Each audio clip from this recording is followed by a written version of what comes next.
The morning briefing room at the Pentagon buzzed with the usual pre-meeting energy.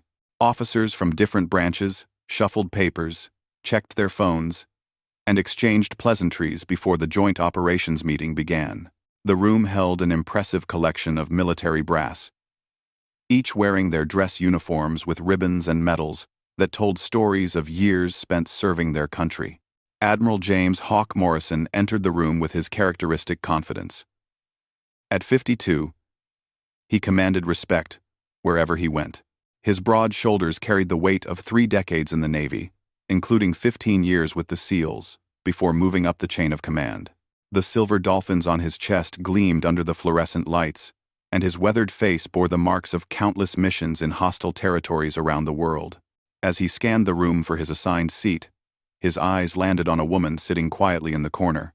She appeared to be in her early 40s, with short brown hair pulled back in a neat style that met military regulations. Her uniform was crisp and perfectly pressed, but what caught his attention was the rank insignia on her collar. She wore the eagles of a colonel, which seemed unremarkable at first glance.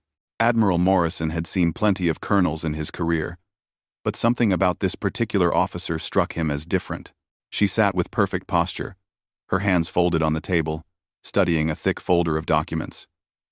There was an intensity in her dark eyes as she read, occasionally making notes in precise handwriting. Her uniform bore no special warfare insignia that he could see from across the room, which led him to assume she was probably from some administrative branch. The briefing was scheduled to discuss upcoming joint special operations missions, and Admiral Morrison wondered why a regular Army colonel would be present for such a high-level meeting. These gatherings typically included only the most senior special operations commanders and their immediate staff. Perhaps she was someone's aide, he thought. Or maybe she represented some support function that would be needed for the missions they were about to discuss. As more officers filed into the room, Admiral Morrison made his way over to where the colonel sat. His combat boots clicked against the polished floor as he approached, and she looked up from her reading material. Her expression was professional but neutral, giving no indication of what she might be thinking. "Good morning, Colonel," Admiral Morrison said, extending his hand in greeting. "I don't believe we've met." Admiral James Morrison, Naval Special Warfare Command. She stood and shook his hand with a firm grip that surprised him with its strength. "Colonel Sarah Chen," she replied simply, her voice steady and clear. "Colonel Chen," he repeated, studying her face. "I have to admit, I'm curious what brings a colonel to a JSOC planning meeting. Are you here representing logistics support? Or perhaps intelligence coordination?" There was a slight pause before she answered, and Admiral Morrison noticed something flicker in her eyes that he couldn't quite identify. "I'm here for the mission planning, Admiral," she said simply. Admiral Morrison chuckled, not unkindly, but with the sort of casual dismissiveness that sometimes came with years of operating in male-dominated special operations circles. "Mission planning? Eh? Well, that's interesting. I hope you don't mind me saying, but you look pretty young to be involved in planning the kind of operations we discuss in these rooms. How long have you been in the Army, Colonel?" 22 years, sir," she replied, her tone remaining perfectly professional despite the obvious condescension in his question. 22 years, he mused, stroking his chin. "Well, that's certainly respectable. I suppose they're bringing in more support staff these days to help with the administrative side of special operations, paperwork and compliance, that sort of thing. It's good to see the Army taking these missions seriously enough to send a colonel instead of just a major." Colonel Chen's expression didn't change, but she simply nodded. "The Army takes all its responsibilities seriously, Admiral. I'm sure they do." Admiral Morrison continued, warming to what he apparently thought was a friendly conversation. "But between you and me, the real action happens at the operational level. That's where guys like me and my SEAL teams come in. We're the ones who actually execute these missions, if you know what I mean. The planning is important, don't get me wrong, but there's nothing quite like being on the ground when things get real." Several other officers had begun to take notice of their conversation, though they continued their own discussions while keeping one ear on the exchange between the Admiral and the Colonel. There was something in the air that suggested this conversation might be heading somewhere interesting. I imagine field experience is quite valuable, Colonel Chen agreed calmly. Admiral Morrison leaned against the table, settling into what appeared to be lecture mode. Valuable doesn't begin to cover it, Colonel. You see, there's a big difference between reading about operations in reports and actually being there when the bullets start flying. I've been in more hot zones than I can count. From Afghanistan to Iraq, to places I can't even mention. When you're leading SEALs into hostile territory, you learn things they just don't teach in staff colleges. I'm sure that's true, Admiral, she said, her voice maintaining its steady tone. The thing is, Admiral Morrison continued, apparently oblivious to the growing attention their conversation was attracting, special operations isn't really about the planning phase, if you'll forgive me saying so. Oh, the planning matters, sure, but what really counts is adaptive leadership in the field. Being able to make split-second decisions when everything goes sideways. That's the kind of experience that only comes from years of actual combat operations. Colonel Chen listened patiently, occasionally nodding as he spoke. Her hands remained folded, and her posture never wavered from its military bearing. If Admiral Morrison's comments were affecting her, she gave no outward sign of it. I've been thinking, Admiral Morrison said, his voice taking on what he probably thought was an encouraging tone. Maybe after this briefing, you'd like to grab a coffee, and I can tell you some stories about what real special operations work is like. It might help you understand the context better for whatever administrative support you're providing. The room had grown noticeably quieter, and more officers were now openly listening to their exchange. Some seemed uncomfortable with the direction the conversation had taken, while others appeared curious to see how it would unfold. Colonel Chen looked at Admiral Morrison for a long moment before speaking. When she did, her voice was quiet, but carried clearly through the now silent room. That's a kind offer, Admiral. But before we continue, perhaps I should clarify something. The silence in the briefing room was thick enough to cut with a knife. Every conversation had stopped, and all eyes were focused on the quiet colonel who had just suggested she needed to clarify something to the confident Navy Admiral. Colonel Chen straightened slightly, though her posture had already been perfect. She looked Admiral Morrison directly in the eyes, her expression still professional but now carrying a weight that hadn't been there before. SOCOM Commander, she said simply, her voice barely above a whisper but somehow filling the entire room. The color drained from Admiral Morrison's face as if someone had just pulled a plug. His mouth opened slightly, but no words came out. Around the room, other officers began to shift uncomfortably in their chairs, some clearing their throats. Others suddenly finding their paperwork very interesting. For those unfamiliar with military hierarchy, Colonel Chen had just identified herself as the commander of Special Operations Command, one of the most powerful positions in the entire United States military. SOCOM oversees all special operations forces across every branch of service, including the Navy SEALs, Army Rangers, Air Force Special Operations, and Marine Corps Special Units. In the world of special operations, there was no higher authority. Admiral Morrison's mind raced as he tried to process what he had just heard. He had spent the last 10 minutes lecturing the person who was essentially his ultimate boss about what real special operations work looked like. The irony was so thick, it was almost physical. "Ma'am," he managed to stammer, his voice cracking slightly on the single word. Colonel Chen nodded once, acknowledging his recognition of the situation, but her expression remained neutral. She didn't seem angry or offended, just quietly professional in the way that truly dangerous people often are. "Perhaps," she said, her voice still quiet but now carrying unmistakable authority, "we should focus on the mission briefing." Admiral Morrison nodded rapidly, looking like he wanted nothing more than for the ground to open up and swallow him whole. He started to back away from her table, but she gestured toward the chair next to her. "Please sit, Admiral. I'd like to hear your thoughts on the Afghanistan extraction operation we're planning." As Admiral Morrison sat down, his hands shaking slightly as he arranged his own briefing materials, he couldn't help but wonder how he had missed the signs.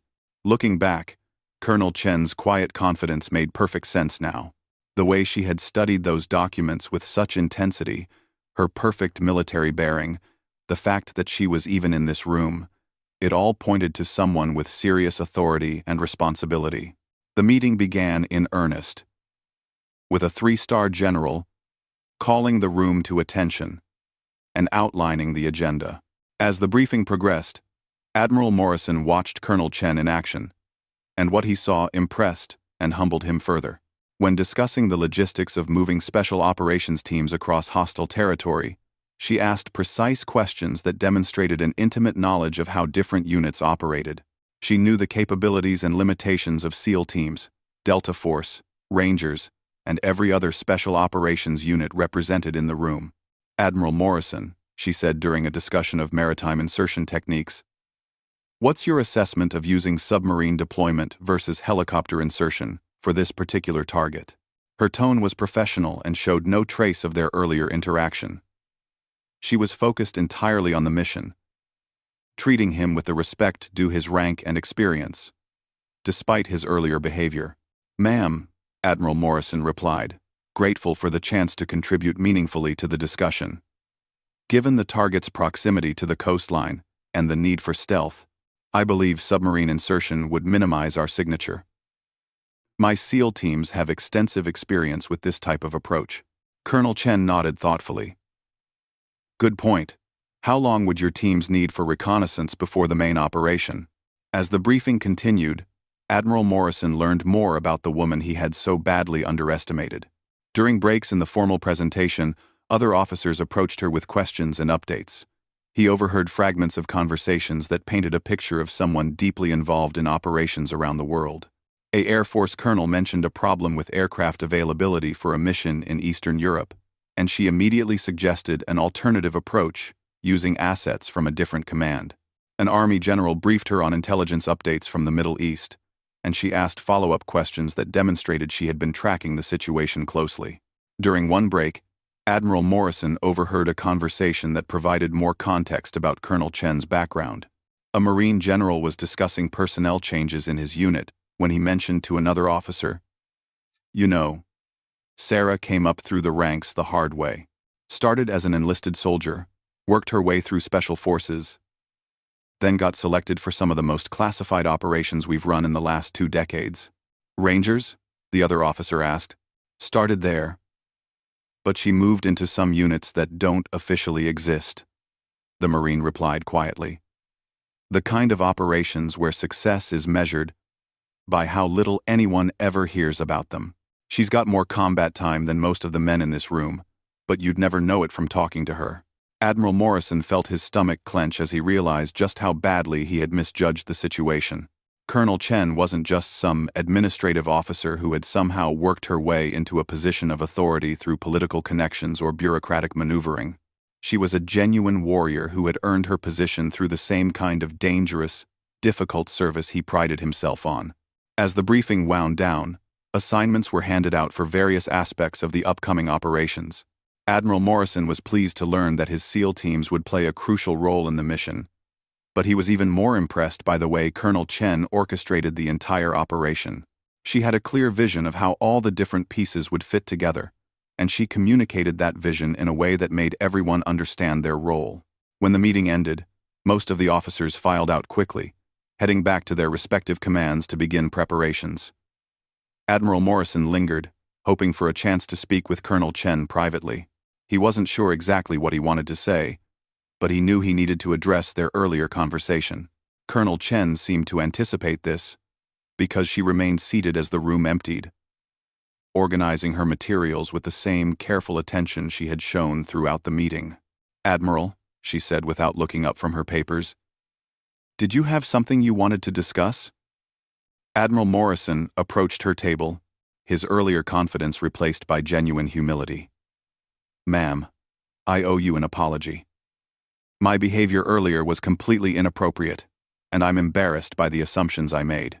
Colonel Chen looked up at him, and for the first time since their conversation began, her expression softened slightly. "We all make assumptions sometimes. Admiral, the important thing is how we handle it when we realize we were wrong. Still, Admiral Morrison continued. I want you to know that I have tremendous respect for what you've accomplished, and I'm honored to serve under your command on this operation. She nodded once, accepting his apology with the same quiet professionalism she had shown throughout the day. I appreciate that, Admiral. Now, let's focus on making sure this mission succeeds. I'm counting on your expertise and that of your SEAL teams. 3 weeks later, Admiral Morrison found himself in a very different situation. He stood on the deck of a Navy destroyer in the Persian Gulf, watching the sun rise over waters that had seen more military operations than most places on Earth. His SEAL teams had successfully completed their part of the mission that Colonel Chen had orchestrated, and the results had exceeded everyone's expectations. The operation had been flawless. Every element had worked exactly as planned. From the initial reconnaissance to the final extraction, his teams had infiltrated the target location, gathered the intelligence they needed, and gotten out without being detected. It was the kind of mission that would never make the news, but it would prevent attacks that could have killed thousands of innocent people. Admiral Morrison's secure satellite phone buzzed, and he saw it was an encrypted call from SOCOM headquarters. He answered immediately, knowing it would be Colonel Chen calling for the after-action report. Admiral, congratulations on a successful mission. Her voice came through clearly despite the distance and encryption. Your teams performed exceptionally well. Thank you, ma'am, Admiral Morrison replied. The mission planning was outstanding. Every detail was accounted for, and that made all the difference in the field. There was a brief pause before Colonel Chen responded. I've been thinking about our first meeting, Admiral. I want you to know that I don't hold any grudges about that conversation. Admiral Morrison felt a wave of relief, though he was surprised she had brought it up. I appreciate that, ma'am, though I still feel terrible about how I acted. The truth is, Colonel Chen continued, your reaction wasn't unusual. I've dealt with similar situations throughout my career. When people see a female colonel, especially one without obvious special operations insignia, they often make assumptions about what I do and how I got here. Admiral Morrison walked to the railing of the ship, looking out over the endless expanse of water. If you don't mind me asking, ma'am, how do you handle it? The assumptions. Colonel Chen was quiet for a moment before answering. I learned a long time ago that getting angry or defensive doesn't accomplish anything. The best response is simply to do the job well and let the results speak for themselves. That must be frustrating sometimes, Admiral Morrison said. Sometimes, she admitted. But I've also learned that many of the people who make those initial assumptions are good people who are just operating with incomplete information. Like you, Admiral. Once you understood the actual situation, you adapted immediately and became a valuable part of the team.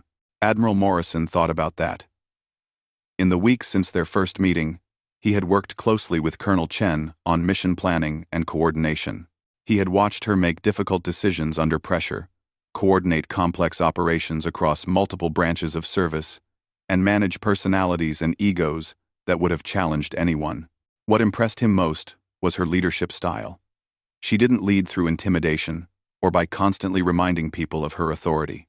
Instead, she earned respect through competence, preparation, and a genuine concern for the people under her command. During the mission planning, she had personally reviewed every aspect of the operation that could affect the safety of his SEAL teams, asking detailed questions about equipment, backup plans, and evacuation procedures.